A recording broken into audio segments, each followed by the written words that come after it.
Il existe un concept dans la philosophie stoïcienne qui peut transformer nos frustrations en acceptation, notre colère en compréhension, et qui peut également nous aider à concentrer notre temps limité chaque jour sur les choses qui créent un impact réel et un changement dans notre vie, au lieu de nous concentrer de manière erronée et sans le savoir sur des choses qui le gaspillent. Avant de commencer avec cet enseignement important, il nous serait très utile que vous vous abonniez, laissiez un like et activiez la cloche pour ne pas manquer nos futures vidéos qui vous aideront dans votre développement personnel en tant que stoïcien. Voici le concept stoïcien du contrôle. En quelques mots, nous ne pouvons pas toujours contrôler ce qui nous arrive, mais nous pouvons toujours décider de la manière dont nous réagissons à cela. Notre réponse est de notre responsabilité, et c'est un choix. Aujourd'hui, nous allons explorer l'ancienne philosophie stoïcienne derrière ce concept, et voir comment nous pouvons l'appliquer dans notre vie quotidienne. Le philosophe Épictète est né esclave dans la Grèce antique. Son maître lui a permis d'étudier la philosophie stoïcienne sous la direction du philosophe Musonius Rufus. Épictète obtint sa liberté à l'âge de 18 ans, peu après la mort de l'empereur Néron. Avec cette nouvelle liberté, il partit pour Rome pour enseigner sa philosophie pendant 25 ans, jusqu'à ce que l'empereur Domitien interdise l'entrée des philosophes dans la ville, en raison de la menace que leur libre pensée représentait pour le contrôle de son gouvernement. Cela signifia qu'Épictète finit par quitter Rome pour s'installer dans la ville nouvellement formée de Nicopolis, dans la Grèce antique, où il vécut une vie simple et fonda une école de philosophie, où il enseigna jusqu'à sa mort, alors qu'il était âgé. Malheureusement, Épictète n'a rien écrit de son travail. Cependant, nous avons conservé le travail de l'un de ses étudiants qui a transcrit les conférences d'Épictète presque mot pour mot. Des 8 livres écrits, seulement 4 ont survécu. Mais ces 4 contiennent certaines des meilleures philosophies pratiques du monde antique. Parmi celles-ci, on trouve l'un des principaux enseignements de la philosophie stoïcienne d'Épictète, connu sous le nom de concept du contrôle. Il enseignait que le chemin vers une vie plus heureuse est quelque chose que les stoïciens appellent eudaimonia, qui peut être trouvé de 2 manières. La première est de bien identifier ce qui est sous notre contrôle, et ce qui ne l'est pas. La seconde est de concentrer nos efforts sur les choses qui sont sous notre contrôle, et d'apprendre à accepter avec grâce et compréhension ce qui ne l'est pas. Cette distinction est importante car, autant que nous puissions essayer, autant que nous puissions nous mettre en colère ou nous frustrer, il y aura toujours des choses qui échappent à notre contrôle. Une vie dans laquelle nous tentons de les contrôler mènera sans aucun doute à l'amertume, à la frustration et au gaspillage d'efforts. D'un autre côté, une vie centrée sur faire ce que nous pouvons avec ce que nous avons, et sur se concentrer sur ce qui est à notre portée, est beaucoup plus susceptible d'être productive, efficace et plus constructive. Épictète disait « La tâche principale dans la vie est simplement d'identifier et de séparer les choses, de sorte que je puisse dire clairement quelles sont les choses externes qui ne sont pas sous mon contrôle et quelles sont celles qui relèvent des choix que je contrôle réellement. » Ou alors chercher le bien et le mal, pas dans l'externe incontrôlable, mais en moi-même, dans les choix qui sont les miens. Ce concept particulier du stoïcisme est largement connu sous le nom de dichotomie du contrôle, ainsi nommé parce que les choses ne se divisent en réalité que selon ceux que nous pouvons contrôler et ceux que nous ne pouvons pas. Épictète est allé plus loin et a aidé à décrire exactement ce qui est sous notre pouvoir et ce qui ne l'est pas. Il nous a également aidé à comprendre les dangers de passer trop de temps à se concentrer sur ce que nous n'avons pas le pouvoir de changer, ainsi que les avantages de se concentrer sur les domaines de la vie que nous avons le pouvoir de changer. Dans ses écrits, son élève rapporte ce qui suit. Il y a des choses qui sont sous notre pouvoir et des choses qui sont hors de notre pouvoir. Sous notre pouvoir se trouvent nos propres opinions, objectifs, désirs, dégoûts. En somme, nos propres pensées et actions. Hors de notre pouvoir se trouvent nos caractéristiques physiques, la classe dans laquelle nous sommes nés, notre réputation aux yeux des autres, et les honneurs et les postes qui peuvent nous être attribués. En travaillant à l'intérieur de notre sphère de contrôle, nous sommes naturellement libres, indépendants et forts. Au-delà de cette sphère, nous sommes faibles, limités et dépendants. Si vous placez vos espoirs dans des choses hors de votre contrôle, en vous attribuant des choses qui légitimement appartiennent à d'autres, vous êtes exposés à trébucher, à tomber, à souffrir et à blâmer à la fois les dieux et les hommes. Mais si vous concentrez votre attention uniquement sur ce qui est vraiment de votre propre ressort et laissez aux autres ce qui les concerne, alors vous serez en charge de votre vie intérieure. Personne ne pourra vous nuire ou vous gêner, vous ne blâmerez personne, et vous n'aurez aucun ennemi. Si vous souhaitez avoir paix et satisfaction, libérez-vous de votre attachement à toutes les choses qui sont hors de votre contrôle. C'est le chemin vers la liberté et le bonheur. Si vous voulez non seulement la paix et la satisfaction, mais aussi le pouvoir et la richesse, vous pouvez perdre les premiers en recherchant les seconds et perdre votre liberté et votre bonheur en chemin. Le stoïcien empereur romain Marc Aurèle a également écrit sur des concepts similaires dans son journal. Je cite, « Tu as pouvoir sur ton esprit, pas sur les événements externes. Prends conscience de cela et tu trouveras la force. » Marc Aurèle donc, comment pouvons-nous tirer parti de cette pratique stoïcienne et en faire une habitude quotidienne pour augmenter notre bonheur et notre résilience? Un premier pas important est d'entraîner notre esprit à classer rapidement les choses qui nous entourent dans une des deux catégories, essentiellement celles qui sont sous notre contrôle et celles qui ne le sont pas. Ou pour faire plus direct, nous devons apprendre à accepter les choses qui sont hors de notre contrôle telles qu'elles sont, tout en assumant l'entière responsabilité de tout ce qui est sous notre contrôle. Ces deux choses sont importantes, car lorsque nous faisons des erreurs, nous souffrons, et nous souffrons généralement de l'une des deux manières suivantes. La première manière dont nous souffrons est d'essayer de contrôler les choses de la vie sur lesquelles nous n'avons aucune influence.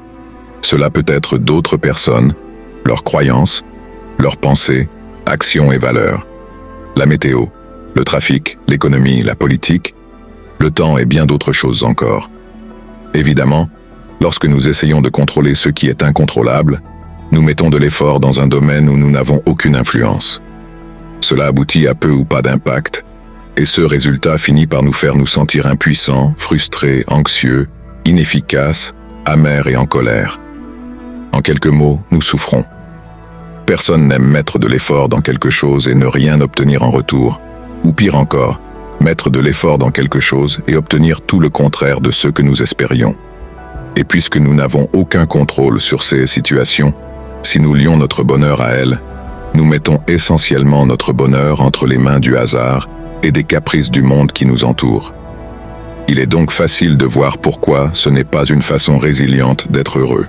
Si tout va bien autour de nous, nous serons heureux. Si tout va mal, nous serons tristes. Notre bonheur ira et viendra en fonction des événements externes et de la façon dont ils se déroulent, ce qui est une façon très fragile de vivre. La deuxième forme de souffrance est de ne pas assumer la responsabilité de ce que nous pouvons contrôler, c'est-à-dire nos croyances, nos valeurs, nos perspectives et nos actions. Lorsque nous ne prenons pas la responsabilité de ces choses et que nous blâmons le monde ou d'autres personnes pour des choses comme nos actions, nous disons essentiellement que nous n'avons pas d'autonomie sur ce que nous faisons et sur ce que nous sommes. C'est une mentalité très limitante et elle vous épuisera avec le temps. Les personnes coincées ici se plaignent souvent, gémissent, pointent du doigt, se lamentent et créent une mentalité de victime, car le monde agit toujours sur elles. Et lorsqu'elles réagissent au monde qui agit sur elles, elles blâment ce qui se passe dans le monde pour leur réaction.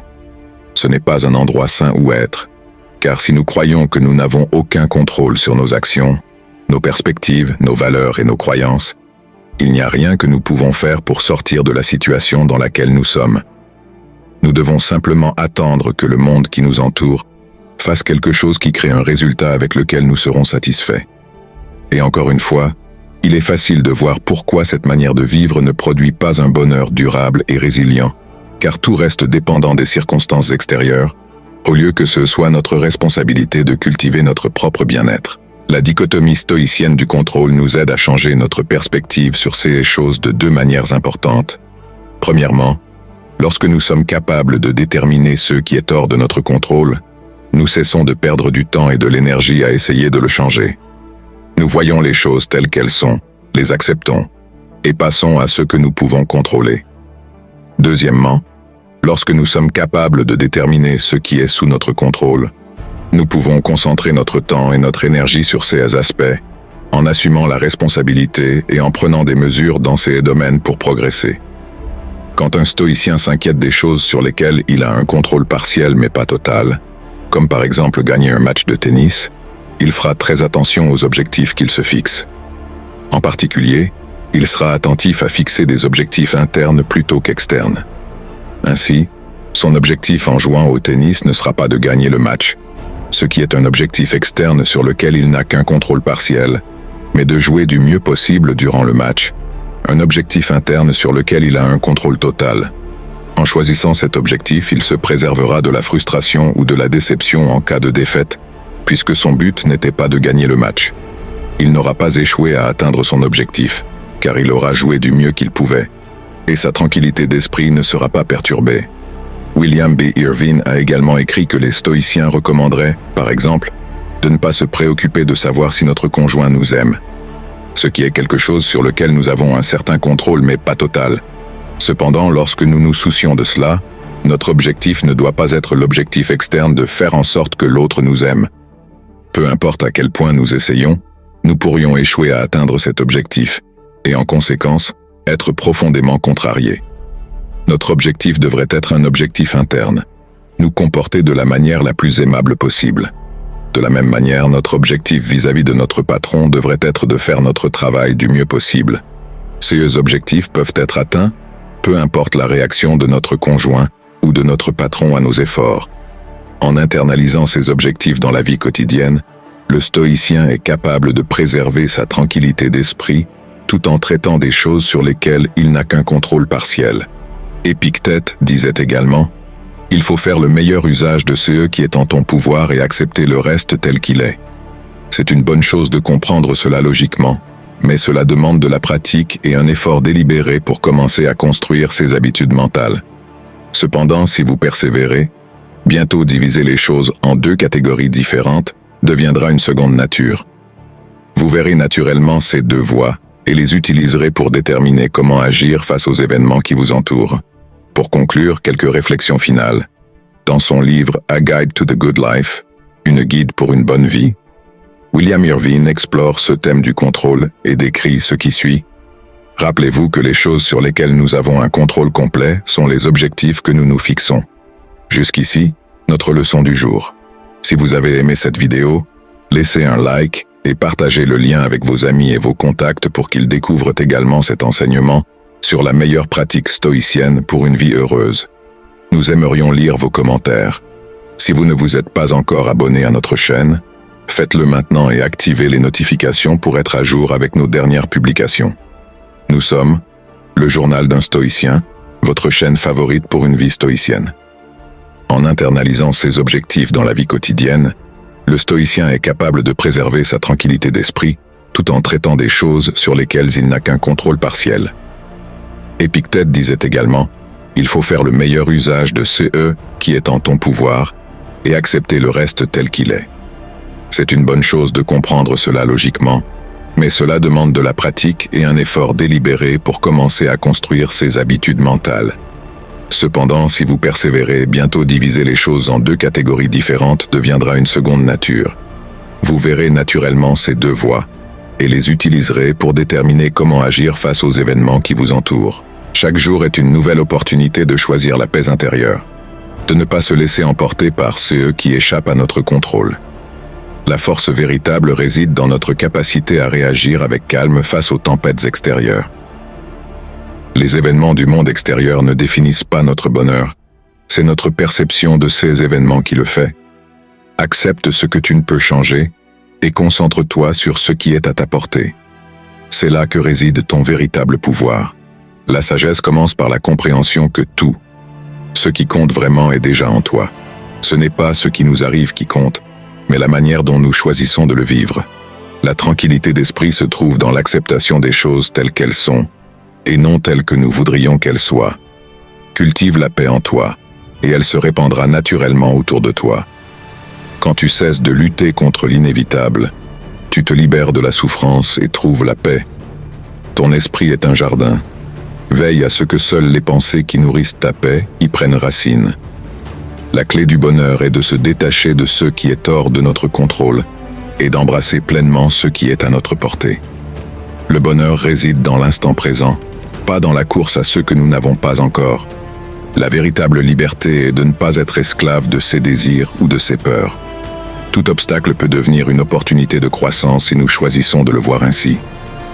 Apprends à lâcher prise sur ce qui te pèse, et tu trouveras que le fardeau de la vie devient plus léger. Ta paix intérieure est ton bien le plus précieux. Protège-la avec bienveillance et sagesse. La simplicité est la clé d'une vie sereine. Élimine ce qui est superflu et concentre-toi sur ce qui compte vraiment. Même dans l'adversité, nous avons toujours le pouvoir de choisir notre attitude. Chaque souffle est un rappel que la vie est ici et maintenant. Profite pleinement de cet instant. La sagesse commence par la patience envers soi-même et envers les autres. Le calme dans le chaos est le véritable signe de force intérieure. En trouvant la beauté dans les petites choses, nous découvrons que la vie regorge de raisons d'être reconnaissant. Ne cherche pas à changer le monde autour de toi. Change ton monde intérieur et tout prendra un nouveau sens. Il y a une force silencieuse dans le fait d'accepter les choses telles qu'elles sont, sans vouloir à tout prix les changer. En lâchant prise, tu trouves une paix qui dépasse les circonstances. La vie ne se mesure pas en grandes victoires, mais en petits moments de courage, de douceur et d'amour que tu sèmes chaque jour. Rappelle-toi que chaque difficulté est une opportunité déguisée pour grandir, pour devenir plus sage, plus patient, plus fort. Les obstacles ne sont pas des barrières, mais des ponts vers une meilleure version de toi-même. Quand tu cesses de te battre contre ceux que tu ne peux contrôler, tu découvres une liberté nouvelle. Ton esprit devient plus léger, ton cœur plus ouvert, et tes pas plus fermes. Les jours sombres ne durent pas. Le soleil finit toujours par briller à nouveau. Et en attendant, sache que la lumière peut venir de toi, de tes pensées positives, de ta capacité à voir la beauté même dans les moments difficiles. Parfois, la plus grande force n'est pas dans l'action mais dans le calme, dans la capacité à attendre, à observer, à comprendre que tout a un rythme et que la vie, comme la nature, a ses saisons. Tu es plus résilient que tu ne le penses. Chaque défi que tu as surmonté t'a façonné, t'a enseigné, t'a permis de grandir. Regarde tout ce que tu as déjà traversé, et souviens-toi que tu es capable de surmonter encore plus. Les pensées sont comme des nuages. Elles viennent et repartent. Ne t'accroche pas à celles qui te pèsent, laisse-les passer, et concentre-toi sur celles qui t'élèvent. Dans la course effrénée de la vie, n'oublie pas de t'arrêter pour respirer, de regarder autour de toi et d'apprécier la simplicité d'un moment de calme, la beauté d'un paysage ou la chaleur d'un sourire. Il y a une paix profonde qui naît lorsque tu réalises que tu n'as pas besoin de tout comprendre ou de tout contrôler. La vie est un mystère magnifique, et parfois, il suffit de s'y abandonner avec confiance. Chaque matin, tu as la chance de recommencer, de choisir comment tu veux te sentir, de décider de ton attitude face au monde. Ne sous-estime jamais le pouvoir de ces choix, aussi petits qu'ils puissent paraître. Cherche toujours la lumière, même dans les moments les plus sombres. Elle peut être petite, une simple étincelle, mais elle est là, prête à illuminer ton chemin si tu la laisses briller. Prends soin de ton esprit comme tu prends soin de ton corps. Nourris-le de pensées positives, de sagesse et de paix. C'est de là que jaillira la force dont tu auras besoin pour faire face à tout ce qui se présente à toi.